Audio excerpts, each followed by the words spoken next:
Master minds commerce చదవాలనుకునే 10th inter విద్యార్థుల తొలి ఎంపిక. నమస్తే రమగారు. నమస్తే చేయు. మంచి కథ చెప్తారండి. కొయ్య చిలుకల కథ చెప్తాం. సప్త సముద్రాలు అవతల ఒక బ్రహ్మాండమైన కోట ఉండి అక్కడ ఓ రాజుగారు ఉండేవారు. రాజుగారికి పరమాద్భుత సౌందర్యవతి అయిన ఒక కూతురు ఉండేది. ఆ కూతురికి వివాహ వయసు వచ్చింది. ఆ అమ్మాయి ఏమనేది, ఒక అద్భుతమైన సాహసవీరుడే నాకు భర్త కావాలనేది. ఏమిటి, వీళ్ళ కోటకి 7 కందకాలు ఉన్నాయట. ఎవరైతే సప్త సముద్రాలు దాటి 7 కందకాలు దాటి వస్తాడో వాడినే పెళ్లి చేసుకుంటా. అంటే వాళ్ళ నాన్న అన్నట్టు అట్టటివి పెట్టుకోకూడదు, అట్టా కుదరదు, చాలామందికి ప్రమాదాలు వస్తాయి ఇందులో అంటే కూతురు ఒప్పుకోలేదు. నేను ఇంత అపరూప సౌందర్యవతిని అవ్వటం ఏమిటి, నాకు ఏ విలువలు లేకుండా నేను అట్లా ఎందుకు చేయాలని ఆ అమ్మాయి మొండికెత్తింది.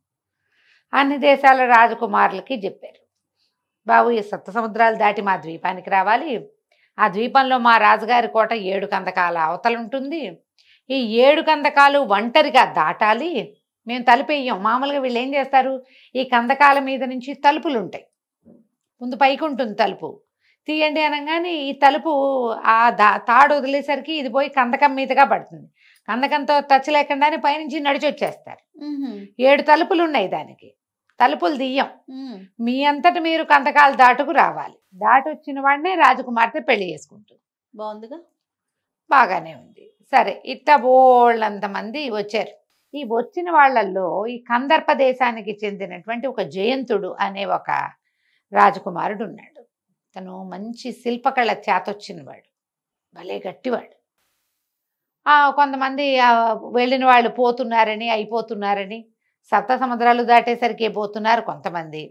మొదటి కందకంలో పోయేవాడు, రెండో కందకంలో పోయేవాడు, మూడోది దాటేసరికి ముప్పు తిప్పలు పెట్టి వెనక్కి వచ్చేసిన వాళ్ళు, మా వల్ల కాదని చచ్చిపోయిన వాళ్ళు. ఈ జయంతుడు అదేమిటో చూద్దాం అనుకున్నాడు. ఇతనికి రాజకుమార్తె ఆసక్తి కంటే అది ఏమిటో చూడాలన్న ఆసక్తి ఎక్కువగా బయలుదేరాడు. పడవెక్కాడు, బ్రహ్మాండమైన షిప్పులు చేయించుకున్నాడు, సహాయంగా జనాలు వచ్చారు. ఆ పడవ మీద వెళ్తుంటే ఏమైందట, మధ్యలో ఎక్కడో ఆగితే అక్కడ పాలకర్ర అని ఒక ప్రత్యేకమైన ఒక కర్ర దొరుకుతుంది. అతను ఏం చేశాడు, ఆ పాలకర్ర కొంత కర్ర సేకరించుకుని అది ఈజీగా చెక్కబడుతుంది అన్నమాట. కూర్చుని వాటితోటి చిన్న చిన్న చిలక బొమ్మలు చేశాడు. ఖాళీగా ఉన్నాడు పడవలో, ఏముంది ప్రయాణం కదా. ఆకుపచ్చటి రంగు ఏదో వెతికి దానికి ఒక ఎర్ర రంగు, నల్ల రంగు, ఆకుపచ్చ రంగుతోటి చక్కగా చిలకలకి అందంగా రంగు కూడా వేశాడు. 100 చిలకలు చేశాడు కొయ్యతోటి, అదే చెక్క చిలకలు అనమాట. ఆ 100 చిలకల్ని చక్కగా తాళ్ళు కట్టి వేళ్లాడేసాడు బయట. ఆ రాత్రి పడుకున్నారు.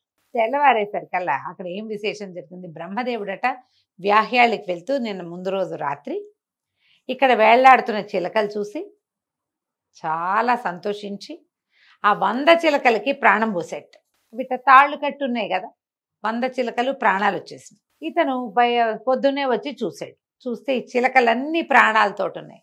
సంతోషం పట్టలేక ఒక్కొక్క దాన్ని ఊడదీశాడు. ఆ 100 చిలకలు ఒక్క ఉదుటిని ఎగిరిపోయాయి. చిలకలు పోయినందుకు బాధ వచ్చింది. అయ్యో ఇదేంటి ఇట్ట పోయినాయి, ఇది చేసేదేం లేదు. సరే వెళ్ళాడు. ఈ లోపల ఏమైంది, ఇలా కొత్త కొత్త రాజకుమారులు వచ్చినప్పుడల్లా రాజుగారు వచ్చి చూసేవాడు. ఈ జయంతుడిని చూసి ఆయన ఎంత ముచ్చటపడ్డాడు. ఇట్టాటి పిల్లాడే కావాలి మనకు అల్లుడు, ఎంత పొడుగు, ఎంత చక్కటి రంగు, ఎంత చక్కటి మొహం, పైగా వాళ్ళ నాన్నగారు చాలా గొప్ప రాజు, ఈ పిల్లాడికి ఏదో శిల్పం వచ్చు, సంగీతం వచ్చు, శాస్త్రం వచ్చు, బోల్డొచ్చు, ఇట్లాంటి పిల్లాడు కదా అల్లుడుగా కావాలి. వృధాగా ఈ కందకాల వెంబడిపడి పోతాడేమో పిల్లాడు, అదే కదా. ఆయన గబగబా సభలోకి వెళ్ళిపోయి కోటలోకి వెళ్ళి కూతుర్ని కేకేశాడు, నీ వల్ల జనం అంతా చచ్చిపోతున్నారు, నీ పిచ్చి ఆలోచనతో, ఎంత చక్కటి కుర్రాడు వచ్చాడో ఇవాళ, ఆ అబ్బాయిని పెళ్లి చేసుకొని నా మాట వినంటే ఆ అమ్మాయి ఒప్పుకోవాలి. అంత చక్కటి వాడైతే గెలుస్తాడులే నాన్న అన్నది. ఆయనకి చాలా ఇష్టం వచ్చింది కూతురు అంటే. ఈ పిల్లాడు ఏమైపోతాడో అని బెంగపట్టుకుంది. కుర్రాడు నచ్చాడు ఆయనకి, మహేష్ బాబు లాగా ఉన్నాడు. మరి ఏం చేస్తాడు, ఆయన ఎంత ముచ్చట పడినా ఇక తప్పదు. సరే, కందకాలు దాటే ప్రయత్నం మొదలుపెట్టారు. ఇతను మొదటి కందకం దాటాడు. ఆ కందకం నిండా కణకణలాడే నిప్పులట. అతి కష్టం మీద దాటాడు. రెండో కందకం నిండా విషసర్పాలు, అది దాటాడు. 3, 4 కూడా దాటేశాడు. జంతువులు ఉన్నాయి, దాటాడు. 5వ కందకంలో ఫుల్గా నీళ్లు. కుర్రాడు ఏం చేశాడట, ఇటు నుంచి అటు దూకాడు. ఈ దూకే దాంట్లో ఒక్క చూపు వాసి వెనకబడ్డాడు. దబ్బమని నీళ్ళల్లో పడిపోయాడు. నీళ్ళలో పడిపోతే నీటిలో పడిపోయి, కానీ మునిగిపోలా, తేలుతున్నాడు. నీటిలో జలచరాలు ఏం లేవు. ఎంత ప్రయత్నిస్తున్నాడో అంచుల వెంబడి కందకం పైకి ఎక్కడానికి, ఎంత ట్రై చేసినా కుదరలా. ఇంతలో అతనికి ఒక చెక్క పలక, మాను పలక ఒకటి దొరికింది. ఒక మోకు అందింది. సరే, ఆ మాను పలక పట్టుకున్నాడు. ఒక మోకు లాంటిది ఏదో అందింది. ఆ మోకు కూడా పట్టుకున్నాడు. ఆ తాడు పట్టుకుని ఆ చెక్క మీదకి ఎక్కి చూస్తే ఆ చెక్క మీదకి కొన్ని పళ్ళు కూడా వచ్చినాయి. తిన్నాడు. అవి కూడా ఆహారం తిన్నాడు. ఎందుకంటే అప్పటికి ఎన్ని రోజులైందో అతని ప్రయాణం మొదలుపెట్టి. ఆహారం తీసుకున్నాడు. మెల్లిగా ఆ చెక్కతోటి, ఆ మోకుతోటి మెల్లిగా గట్టెక్కాడు. అప్పుడు చూశాడు, ఆ చెక్క తన పడవకి కట్టున్న చెక్క, ఆ మాను.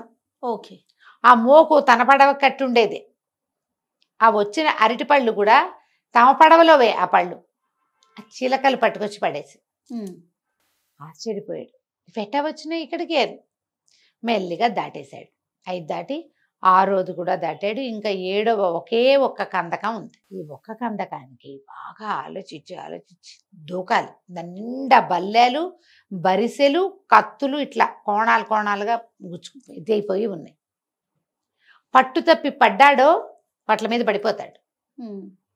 ఆలోచించి చాలా టాక్టిక్స్గా చేశాడు. కానీ ఆ గట్టు మీద కాలు జారిపోయి అతను కాస్త ఆ బల్లెల మీద పడిపోయాడు. పడిపోయి అట్లా అంతే ఉండిపోయాడు. అయిపోయింది కథ. రాజుగారికి అప్పటికి 7 రోజులైంది. ఈ పిల్లాడు ఏమైపోయాడో చూద్దామని ఒక్కో కందకము చూసుకుంటూ వచ్చాడు. ఎక్కడా లేడు. చిట్ట చివరి కందకం, అది కనుక దాటితే అతను వెళ్ళిపోయేవాడు లోపలికి. అందులో పడి ఉన్నాడు. అయ్యో, పిల్లాడు చచ్చిపోయాడు, ఇంకేముందని ఆయన ఏడుస్తూ దుఃఖపడుతూ పరిగెత్తుకుంటూ వెళ్ళి కోటలోకి వెళ్ళిపోయాడు. కూతుర్ని తిట్టిపోసి, నీ వల్ల ఎంత ప్రమాదం జరిగిందో చూడు, ఇన్ని కందకాలు దాటగలిగిన వాడు ఆఖరి కందకంలో పడిపోయాడు అని చెప్పి కూతుర్ని తీసుకొచ్చేసారు. కల్లా వీళ్ళకి ఏం కనపడింది, కొన్ని చిలకలు 100కున్నాయి కనీసం. ఈ పడిపోయి ఉన్న ఈ జయంతుడి మీద ఉన్నాయి. అవి ఈ బల్లెం మొనలు అవి గుచ్చుకున్న చోట ఏవో ఆకులు తెచ్చి రుద్దుతున్నాయి. కొన్నేమో ఇతని నోట్లో కొన్ని ఆకులు పెడుతున్నాయి. కొన్ని చోట్ల అక్కడక్కడ గీసుకుపోయిన చోటేమో కొన్ని చిలకలు ఇట్టా రెక్కలతోటి విసురుతున్నాయి. ఆశ్చర్యపోయారు. ఇన్ని చిలకలు ఎట్టా వచ్చినాయి? 100 చిలకలు లెక్క పెట్టారు. 100 ఉన్నాయి.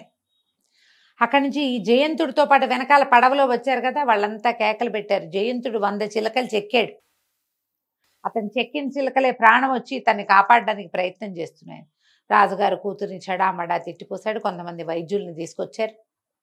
ఇతను జీవించే ఉన్నాడనని కదులుతున్నాడు. ఇతను మొదట చూసినప్పుడు ప్రాణంతో లేడనిపించింది వాళ్ళకి.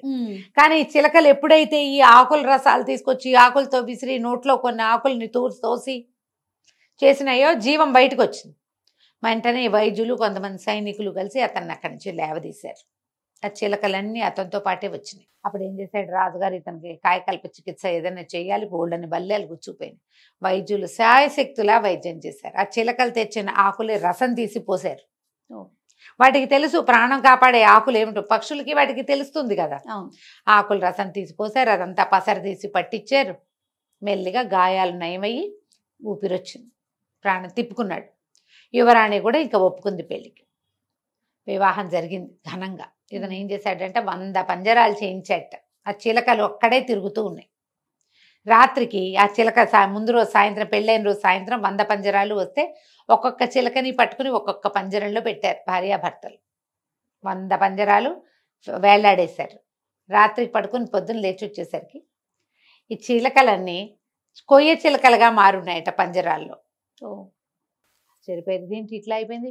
పంజరాల్లో పెట్టకపోతే అవి జీవించుండేవి బ్రహ్మదేవుడు ఇచ్చిన దీంతో. కానీ ఇతన్ని కాపాడడానికే ఆ చిలకలకి ప్రాణం వచ్చినట్టు అయింది.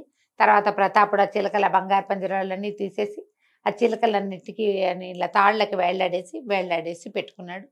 ఆ నవద్వీపంలో ఈ పెళ్లి చేసుకున్నాడుగా, ఆ అమ్మాయితో సహా మళ్ళీ తన ఇంటికి వచ్చేసాడు. కథ కంచికి మనం ఇంటికి. చాలా బాగుంది. నమస్తే. నమస్తే.